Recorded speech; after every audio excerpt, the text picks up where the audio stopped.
Be me, watching this whole thing unfold from the coffee shop across the street. See this woman absolutely losing it in the window of her apartment. She's pacing back and forth, boxes everywhere, papers flying. That's Josephine, used to be the HR director at the tech company I worked at. Got laid off 6 months ago when the company restructured. Ironic really, considering how many people she laid off herself. Anyway, she's literally screaming at these papers, like full-on yelling at inanimate objects. Decide to text my buddy Alan, who lives in her building. Dude, what's going on with the crazy lady in 4B? Oh man, you don't even know, she's been like this for 3 days. She's going through old work files or something. Keeps crying and yelling about ruining people's lives. This I gotta see. Alan invites me up, says Josephine's door is actually open. She's been talking to anyone who'll listen. Walk up there, and sure enough, door's wide open. Josephine's sitting on the floor, surrounded by what must be 50 manila folders. She looks like absolute hell. Hair unwashed, still in pajamas at 3 p.m, eyes red and swollen. They were all lies, she screams at no one in particular. Alan and I exchange glances. She notices us standing there. Do you know what I did? Do you know what I did? Lady, I don't even know you like that. I ruined them. I ruined all of them. She's holding up a file, shaking it. Thomas from accounting. Do you remember Thomas? Actually, yeah, I do remember Thomas. Quiet guy, kept to himself, always brought lunch from home. Got fired for creating a hostile work environment. Nobody believed it at the time. He asked Jennifer if she wanted to grab coffee, Josephine says, her voice breaking. That's it. That's all he did. He asked a co-worker to get coffee. She's reading from the file now. Jennifer reported feeling uncomfortable and unsafe. I wrote here that his behavior was predatory and demonstrated a pattern of inappropriate conduct. She looks up at us with these wild eyes. What pattern? There was no pattern. Starts laughing this horrible broken laugh. I made it up. I just decided there was a pattern because there had to be, right? Men like that, they're always predators. They just hide it well. That's what I told myself. That's what I told myself. Alan sits down on the couch. Why are you going through these now? Josephine wipes her face with her sleeve. Because I have nothing else. No job, no friends. My sister won't talk to me anymore. And I found these files when I was packing to move to a cheaper place. I don't know what I thought. Maybe I wanted to feel validated, like see, I was doing important work, protecting people. She picks up another folder. But then I started actually reading them, really reading them. Not just my notes, but the original complaints, the witness statements, the evidence, or the lack thereof. Oh shit, this is getting heavy.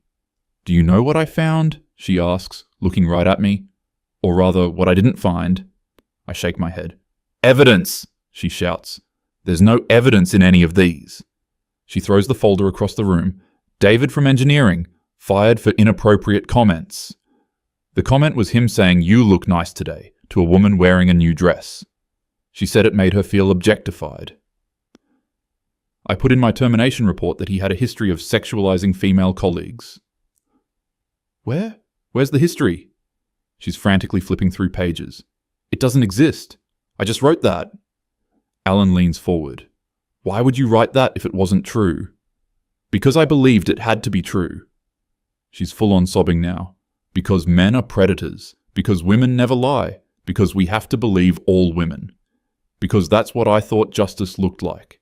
Because I thought I was making the workplace safer. She picks up another file. Ryan?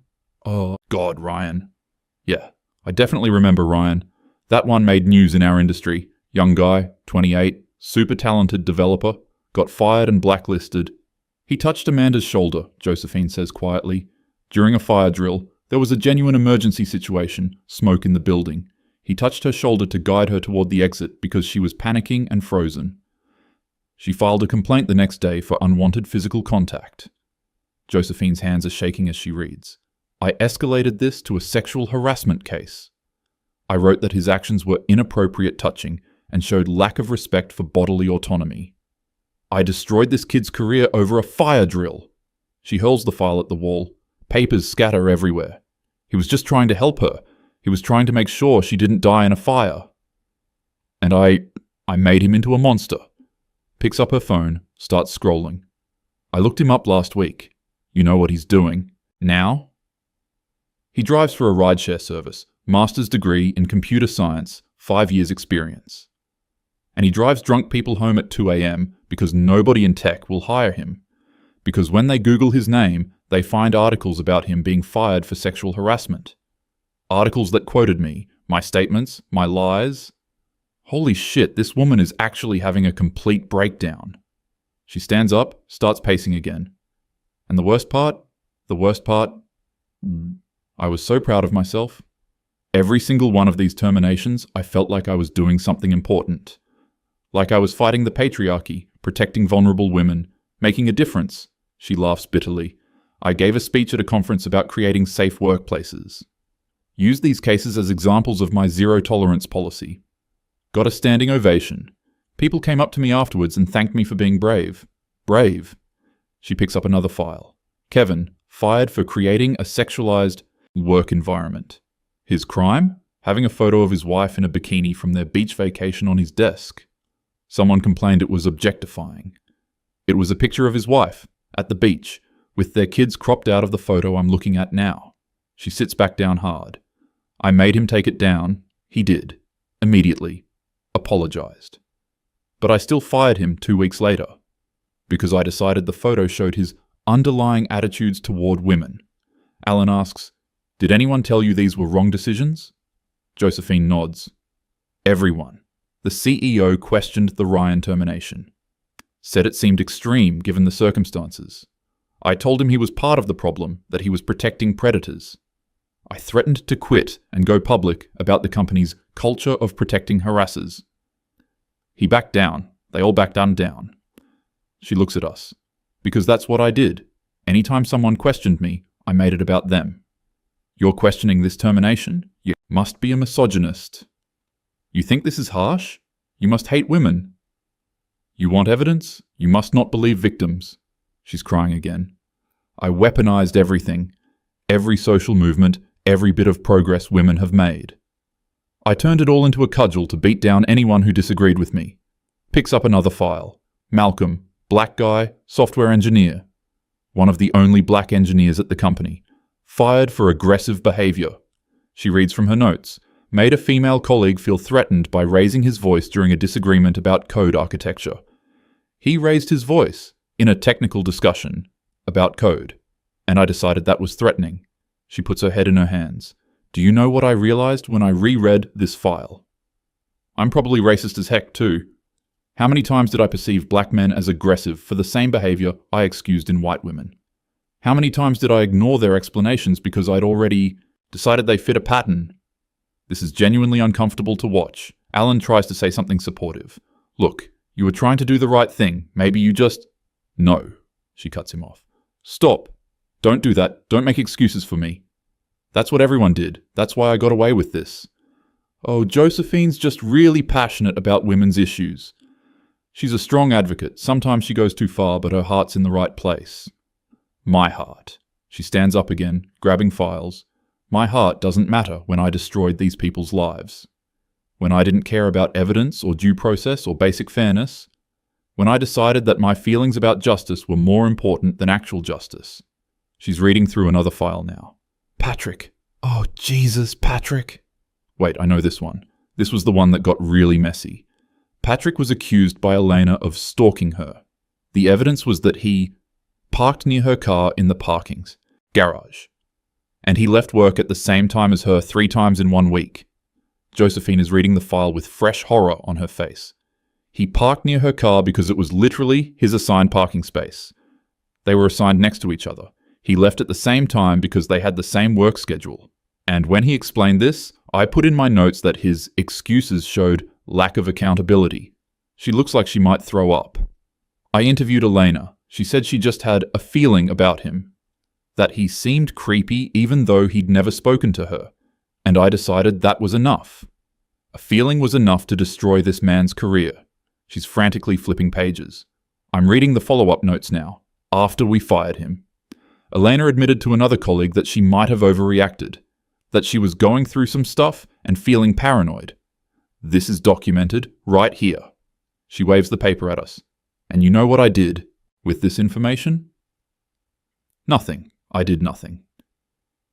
Because he was already fired, and admitting I was wrong would mean admitting the system was flawed. Would mean admitting I was flawed. Alan stands up. Have you thought about reaching out to any of these people? Apologizing? Josephine laughs. Oh, I've thought about it. I've spent 3 days thinking about nothing else. I even drafted emails. She shows us her phone. Dear Thomas, I'm sorry I destroyed your career over a coffee invitation. Dear Ryan, my bad about making you unemployable for helping during an emergency.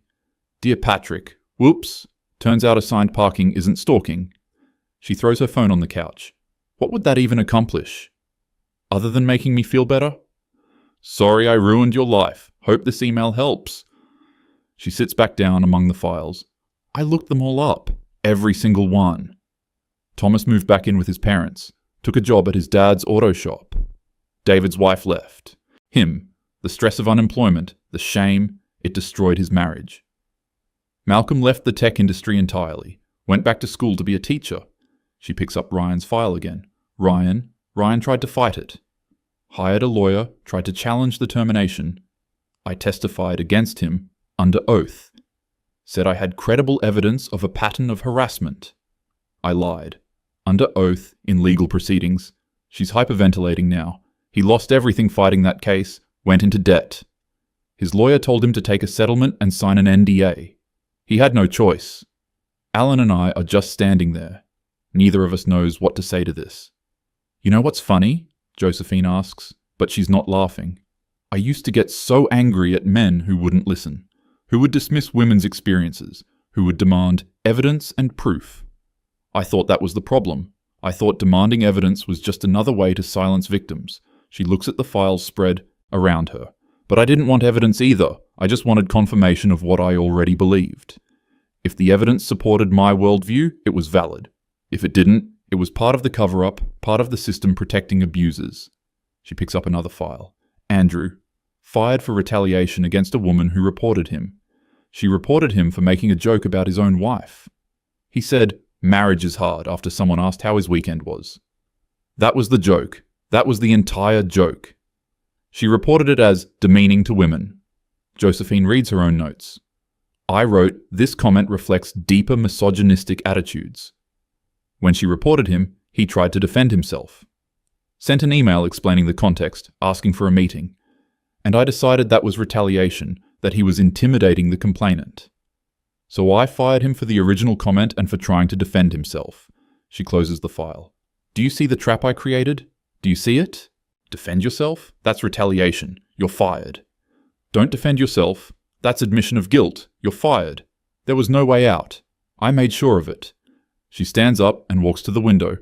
I thought I was making the world better.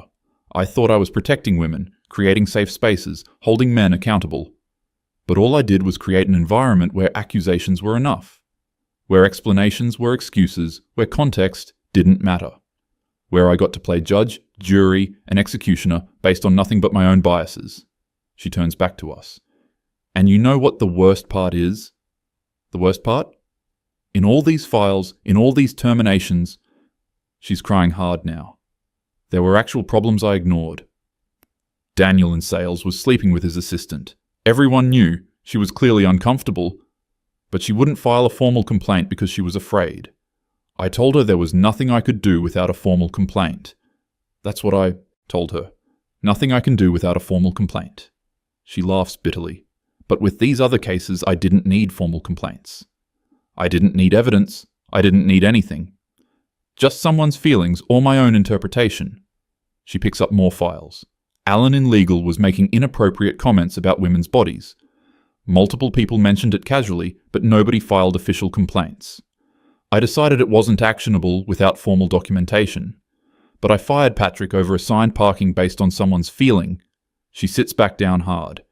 I was selective. I was so selective about when I cared about evidence and process. When it fit my narrative, I didn't need evidence. When it didn't, suddenly I was all about proper procedure and documentation. Alan asks quietly, "What changed? Why are you seeing this now?" Josephine is quiet for a moment. "I got fired," she laughs. "Well, laid off, technically. Company restructuring." But it was really because I'd become a liability. Too many threats of lawsuits? Too much negative attention? They gave me a severance package and an NDA and sent me on my way. She looks at us. For the first time in 10 years, I had nothing to do. No complaints to investigate, no policies to enforce, no power. Just nothing. She wipes her eyes. I started actually listening to people I'd written off before. Reading articles I would have dismissed as anti-feminist. Talking to my sister, who I'd cut off for being internalized misogyny. She picks up a file. She told me about her husband, my brother-in-law, James. How he was falsely accused of harassment at his job 5 years ago. How it nearly destroyed him, even though the accusation was eventually withdrawn. I'd never asked about it. I just assumed he was guilty, and she was in denial. She's sobbing again. My own family, and I just assumed... She takes a shaky breath. So I came home and I found these files and I thought... I don't know what I thought. Maybe I wanted to prove to myself that I'd been right. That these were bad men who deserved what happened. She looks around at the scattered papers. But they weren't. They weren't bad men. They were just men. Human beings. Flawed and imperfect, but not monsters. And I destroyed them anyway. She picks up Thomas's file again. He asked someone to coffee. That's a fireable offense now. That's harassment. Picks up Ryan's file. He helped someone during an emergency. That's sexual assault now. That's predatory behavior. She's shouting again. What was I thinking? How did I become this? How did I become someone who sees evil in everything? Who assumes the worst? Who demands confession? Who punishes without evidence? Alan tries to comfort her. You were trying to protect people. Your intentions... Stop talking about my intentions. She stands up. My intentions don't matter. Results matter. And the result is that I destroyed innocent people's lives. I made them unemployable. I ruined their reputations. I took away their ability to support their families. She's pacing again. And for what? What did I accomplish? Did I make women safer? Did I create a better workplace?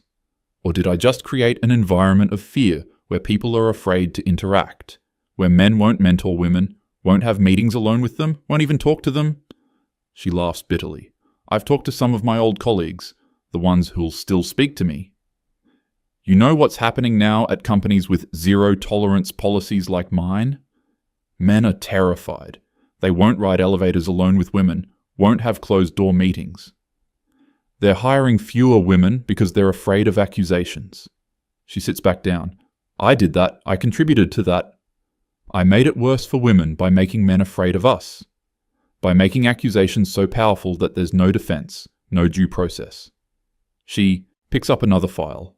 Stephen, fired for forwarding a joke email. The joke was a meme about bad office coffee. Someone decided it was workplace inappropriate. I fired him because it showed poor judgment. She reads her notes. Employees who lack judgment in small matters will lack it in larger ones. What does that even mean? It's meaningless corporate speak to justify a decision I'd already made. She looks at us. I'd already decided he needed to go. He was older, made more money, complained sometimes. So when this complaint came in, I saw my opportunity. The joke was just an excuse. She's crying again. How many of these were just excuses? How many times did I use protecting women as cover for other motives? Getting rid of people I didn't like, people who challenged me, people who cost too much. She stands up and starts gathering files. I need to do something. I can't just sit here with this. I have to. I don't know. Try to make this right. Somehow. Alan asks, what are you going to do? Josephine looks at him. I'm going to write to every one of them. Not to make myself feel better. Not to ask for forgiveness. But to tell them the truth. That I was wrong. That they didn't deserve this. That if they want to pursue legal action, I'll cooperate fully. She picks up her laptop. I'm going to document everything. Every false statement I made, every lie I told. Every time I ignored evidence, every time I embellished accusations. Everything. She looks at us with this desperate expression. It won't fix what I did. It won't give them their careers back. But at least it's the truth. At least it's honest. She starts typing. And then I'm going to send it to journalists, lawyers, anyone who'll listen. Because if I did this, others are doing it too. And it has to stop. Alan and I exchange glances. This woman has completely fallen apart, but maybe that's what needed to happen. People need to... No, she says, still typing. They need to know that believe all women became believe all accusations without question. That zero tolerance became zero evidence required. That in trying to fix one injustice, we created another. She stops typing and looks at us. I became what I thought I was fighting. I became someone who didn't care about truth or fairness or justice. Just about power and ideology and being right. She goes back to typing. Thomas deserves to know he didn't do anything wrong. Ryan deserves to clear his name. All of them deserve the truth. She's crying as she types. Even if they hate me, even if they sue me, even if I lose everything. It's what I deserve. It's what I should have done years ago. Alan and I quietly leave. She doesn't even notice us go, too focused on her laptop, on the files, on her confession. As we're walking out, I hear her scream, "I'm so sorry, I'm so sorry." It echoes through the hallway. A few neighbors poke their heads out. Alan just shakes his head. She's been like this for days, just crying and screaming and going through those files. Think she'll actually send those emails? I don't know, man. Maybe. She seems pretty broken up about it. We go back to his apartment. A couple hours later, my phone buzzes. Email from an address I don't recognize. Subject line, "I'm sorry, I was wrong. You deserved better." It's from Josephine. She sent it to everyone who'd ever worked at the company. Must be hundreds of people. The email is long, really long. Details everything she did, everyone she fired, all the evidence she ignored, all the lies she told. Ends with, "I cannot undo what I have done. I cannot give these men back their careers, their reputations, or the years they lost. But I can tell the truth. I can admit that I was wrong, that I let ideology override evidence, that I destroyed lives in pursuit of what I thought was justice. I was not a protector. I was not a hero. I was someone who abused power and hurt innocent people. And I am sorry. If you were harmed by my actions, please know that it was not your fault. You did not deserve this. I failed you. The system failed you, and I take full responsibility for my part in that failure."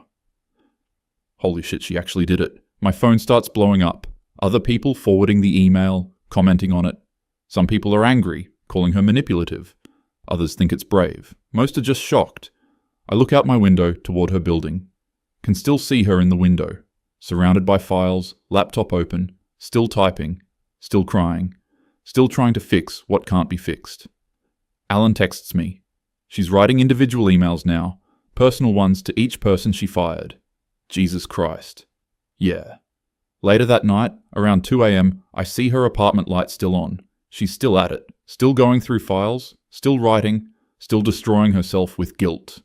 My phone buzzes again. Email from Thomas, one of the guys she fired. He's responding to her public email. I don't know if this makes it better or worse. I lost my career, my confidence, years of my life, because someone asked me to believe that I was a predator for inviting a colleague to coffee. And I started to believe it myself. Started to think maybe I was the problem. Maybe I was creepy and didn't know it. It destroyed me. Your apology doesn't fix that, but at least now I know.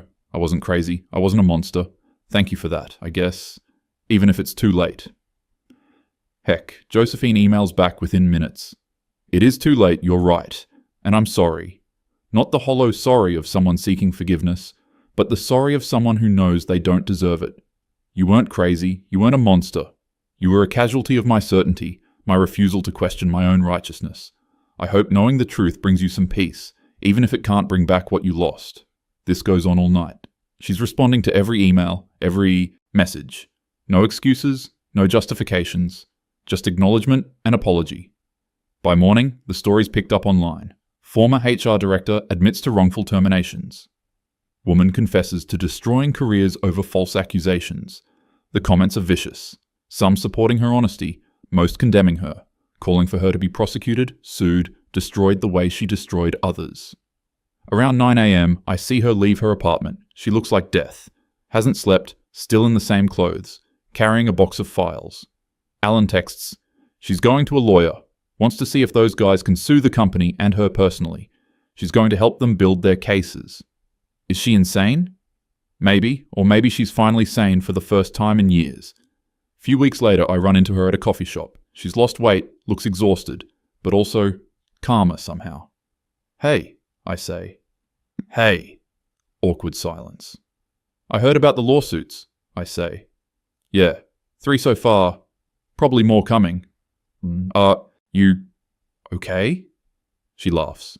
No, not even a little bit, but I deserve this. Everything that's coming, I deserve it. She picks up her coffee. For years, I thought I was making the world better, protecting people. Turns out, I was just hurting different people and calling it justice. She looks at me. You know what's funny? I used to get so angry at people who said we'd gone too far. Who said we needed to slow down, be more careful, think about due process. I thought they were the enemy, protecting the patriarchy.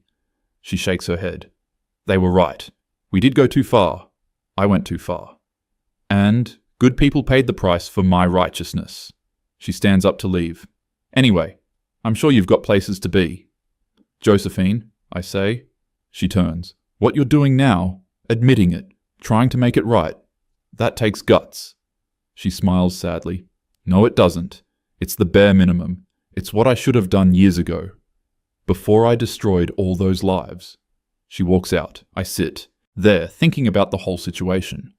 About how someone can be so certain they're doing good, while actually doing so much harm. About how ideology can blind you to reality. About how easy it is to become the villain while thinking you're the hero.